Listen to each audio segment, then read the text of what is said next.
Muito obrigado, senhor presidente, excelentíssimo senador Flecha Ribeiro.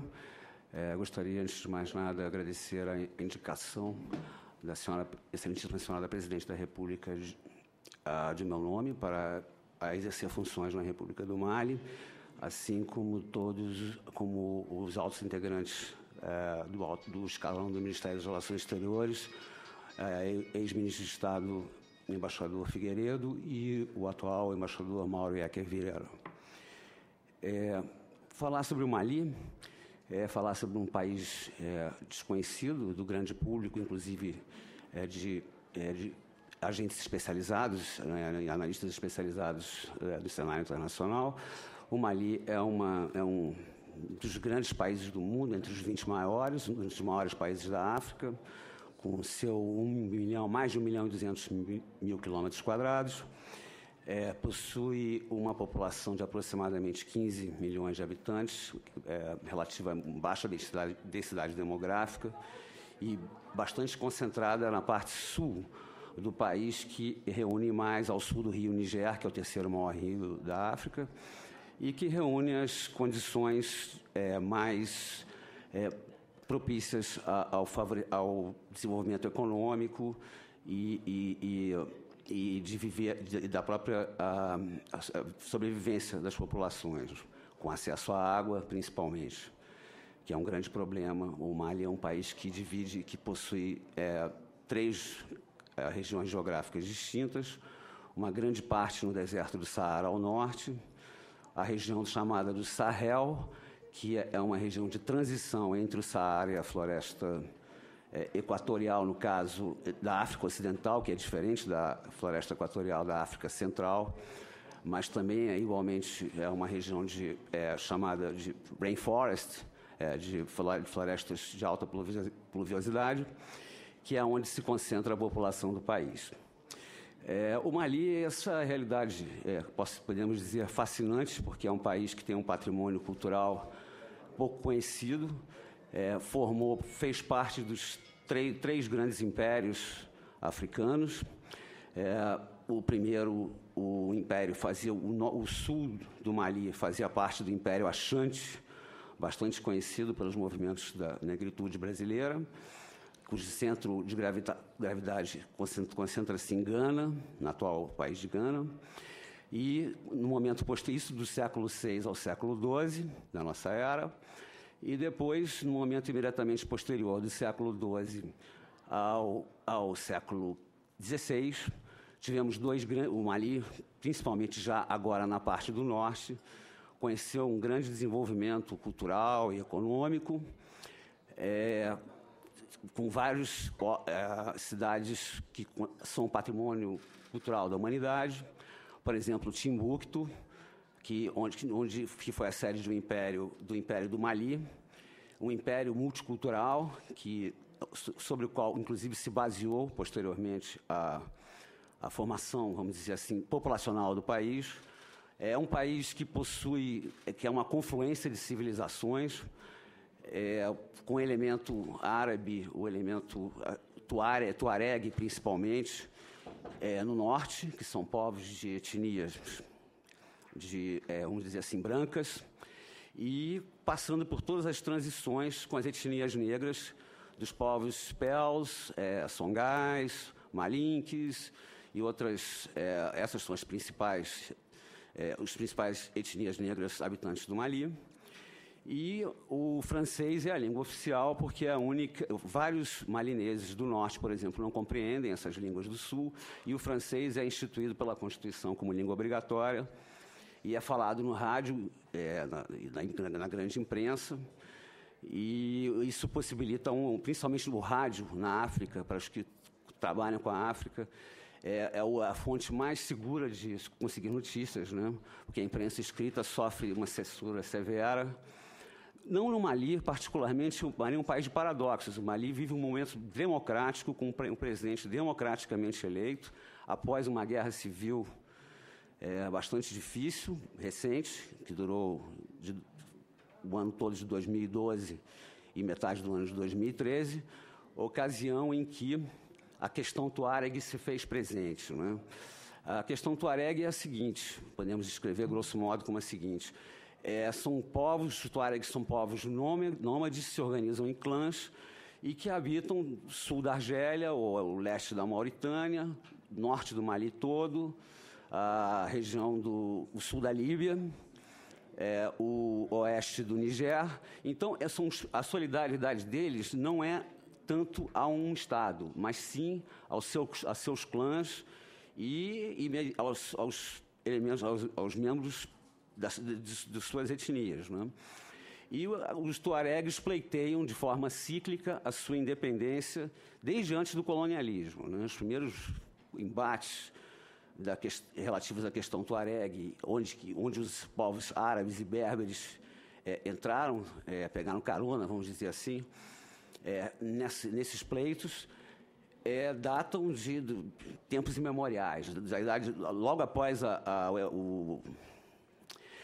vamos dizer, o desaparecimento do Império Malinês no século XVI. O Marrocos, o rei do Marrocos, em 1591, invadiu, conquistou toda a região durante 2 séculos, até a chegada do elemento colonial francês, que foi decisivo. O Mali é um país desconhecido, mas que desempenha um papel chave no contexto geopolítico atual. Apesar de ser uma realidade geográfica distante, desconhecida dos brasileiros, o Mali é um país onde as principais potências ocidentais, a Europa, a França, a Alemanha, a União Europeia como um todo, e os Estados Unidos e a própria Rússia têm embaixadores de primeira linha. Seus serviços secretos estão presentes, principalmente o francês e o argelino, que são 2 serviços secretos temíveis, que influenciam, têm inclusive agendas próprias, influenciam decisivamente ações no terreno. É uma guerra civil surda, que acontece toda semana. O Norte quer se separar do Sul. E mais um momento agora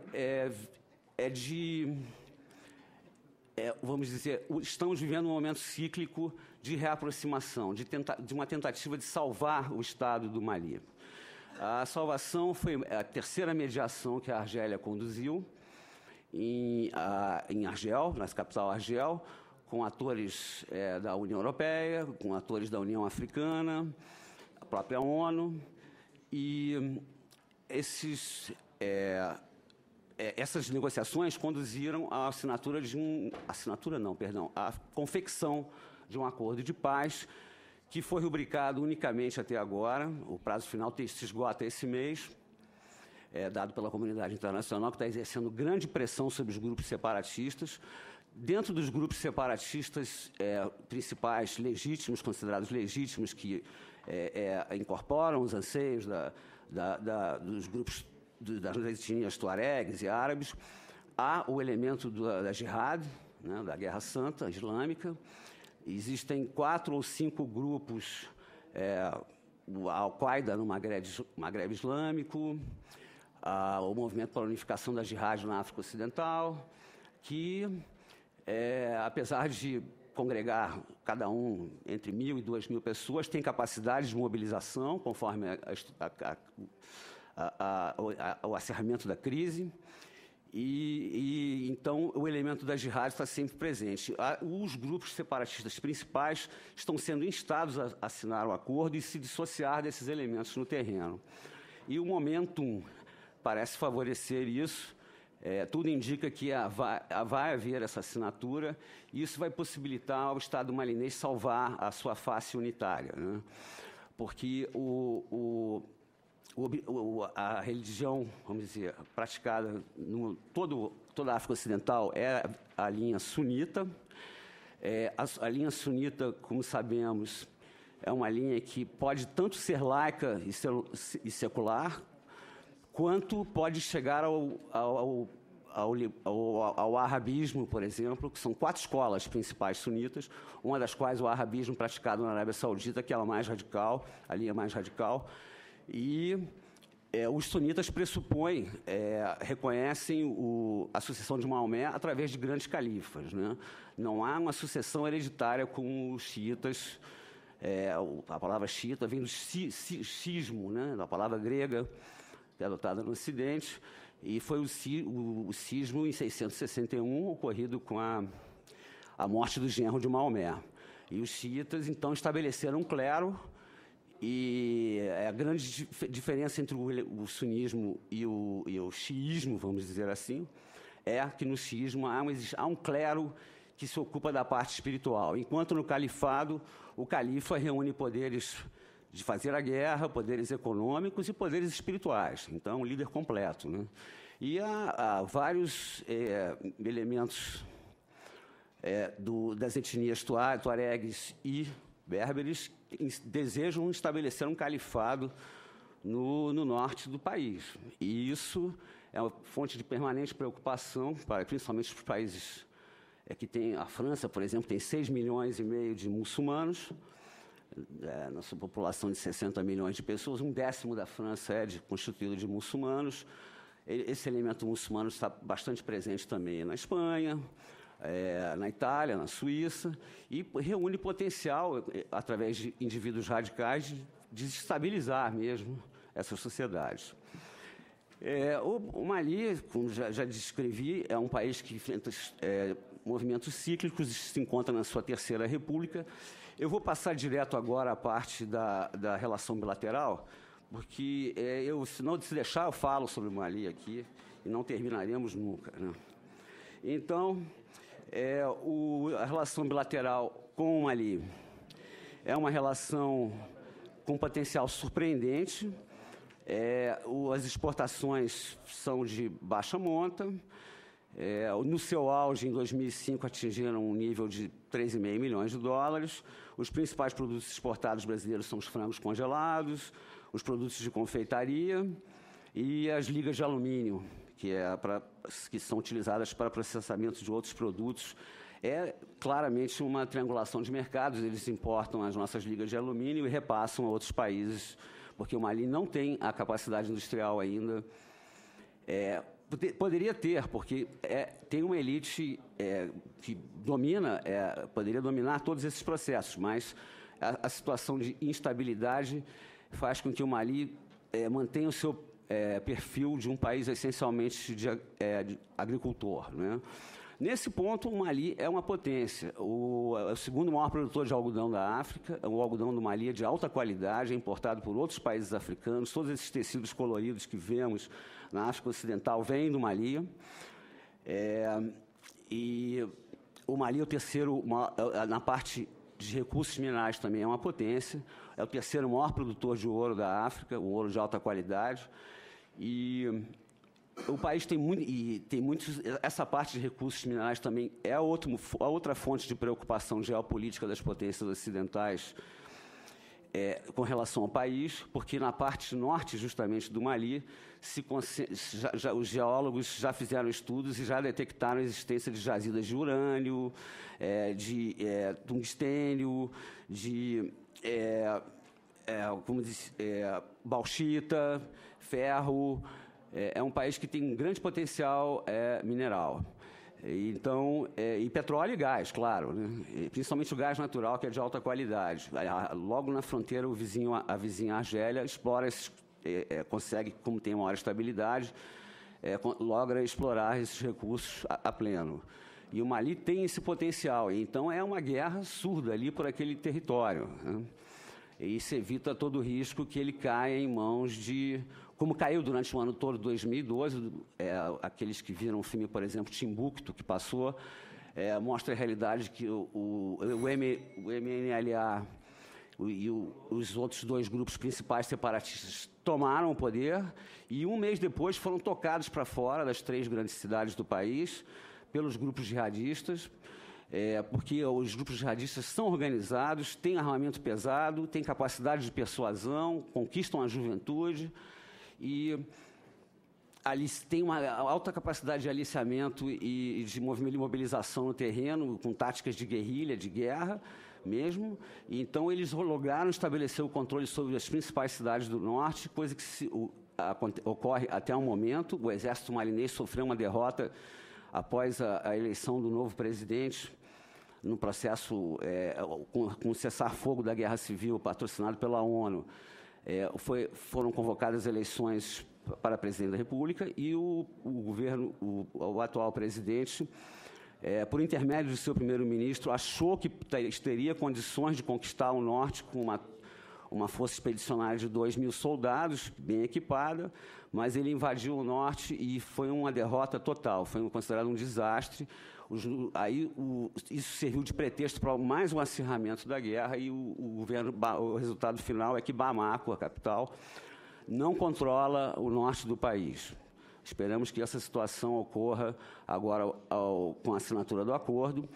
E o que ainda está mantendo o país em funcionamento é a presença de tropas da ONU, é a segunda maior missão da ONU no mundo, depois da RDC, são 12.000 soldados treinados de várias nacionalidades. E a própria França mantém uma operação ultra especializada, chamada Barkhane, com sede, antes era Serval, com sede no próprio Mali, mas agora o elemento jihadista se espalhou por outros países e a França resolveu concentrar no Tchad as suas bases e possui capacidade de atuar em todos esses países através dessa operação Barkhane, com 2.000 soldados altamente especializados e treinados. Voltando ao quadro das relações bilaterais, houveram pouquíssimas visitas de alto nível, mas o cenário agora se afigura promissor, tendo em vista a normalidade constitucional no país.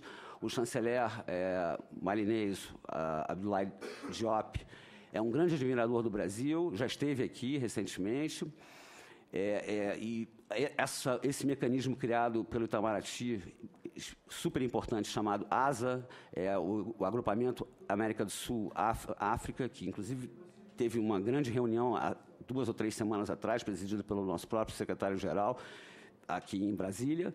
Vieram todos integrantes do alto escalão do governo desses países africanos, e o Mali mandou também a sua contribuição e tem interesse em aprofundar a relação com o Brasil. Temos mais especificamente o projeto Coton 4, que é um projeto Coton 4, como se diz em francês, chamado assim porque congrega outros 4 países, além do Mali, o Togo, Burkina Faso e o Tchad. E é um projeto que via de cooperação sul-sul considerado modelo. O chanceler Celso Amorim, na única visita de um chanceler brasileiro ao país em 2009, ficou encantado com o projeto, desenvolvido pela nossa Agência Brasileira de Cooperação, em conjunto com a Embrapa, já se encontra na sua segunda fase. É um projeto que, para a realidade brasileira, vamos falar, são 10 hectares para uma região próxima a Bamako, muito fértil, porque o rio inunda, né? Aquele mesmo princípio do rio Nilo, com a cheia do rio, quando o rio abaixa, os sedimentos, como esses rios não têm um nível de poluição de outros grandes rios do mundo, por força da ausência de industrialização, esses sedimentos são ultra ricos. Quando há um refluxo do rio, se planta imediatamente as culturas, tanto no Niger quanto no próprio rio Nilo. E o projeto Coton 4 está situado, são 5 hectares situados numa área